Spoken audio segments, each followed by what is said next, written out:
The theme of my show mainly comes from literature.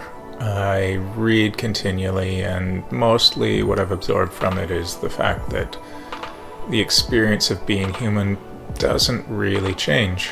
Our surroundings change, but the basic problems of being human don't. Ultimately, we live within a small world of a few people. We all have similar interactions with one another.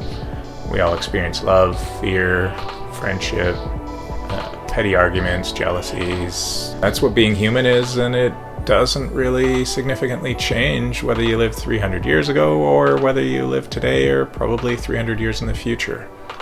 I try and touch on things like that in my work. I try and add some humor in, so you get a balance of humor and seriousness.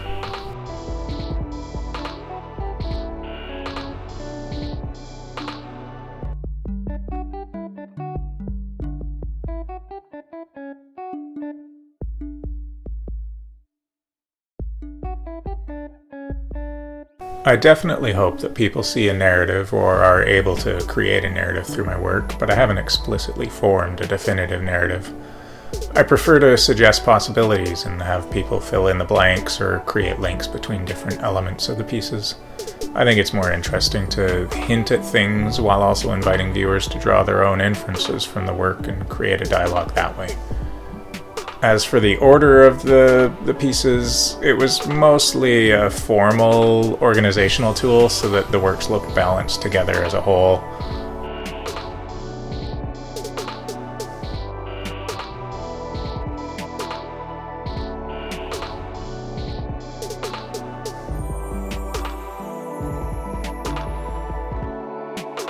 A lot of the collage is just chosen instinctively. Some things just jump out at me as interesting, and I know I'll want to use them at some point. A lot of them I've been saving since I was a child. I tend to be drawn to images which suggest tension or things that'll have multiple possible readings when I take them out of their original context. Objects that have an element of age already within them. The jigsaw puzzles, for example, I found them in a grocery store in Hungary, and I just instantly knew I needed them for collage. They were just too loaded with art historical references for me to ignore them. The literal fact that they're famous Impressionist paintings, the idea of them being Duchampian ready-mades, so I just bought one of each of them. Other pieces of collage are scraps of old newspaper with jokes on them that were funny, but even these, they take on an art historical air when you know about Picasso and Braque, or Art Brut, or Rauschenberg. I like how one person might look at an object like the glow-in-the-dark stars and just see a tacky decoration for a child's room, and somebody else might look at them and see them as being symbolic of the actual stars, and how they remind us that even when it's a bright blue day out, the stars are always there.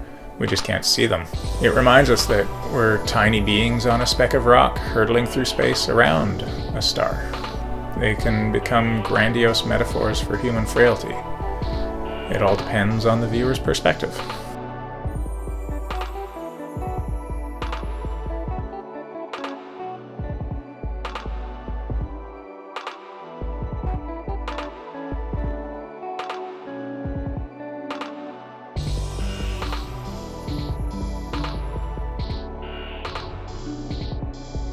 I've always thought sculpturally, and I tend to use a lot of three-dimensional objects as collage in my paintings.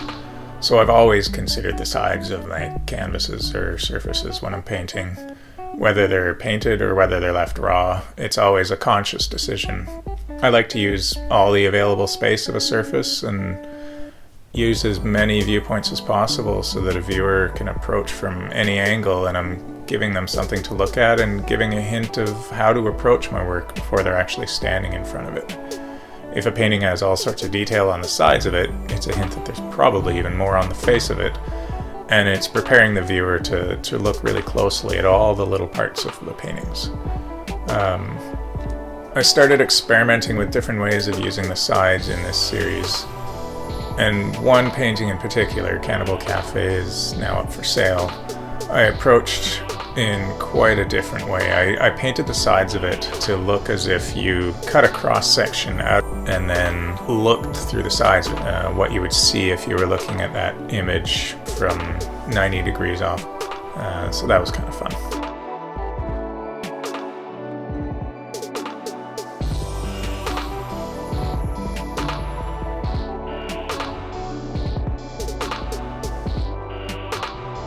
My work is the platform for talking with other artists.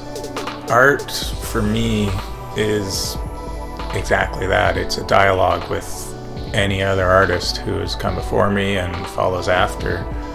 So I see art history as a conversation carried on through time amongst artists. And for me, that's why it's important to know art history, so that I can join in that discussion in a relevant and intelligent manner.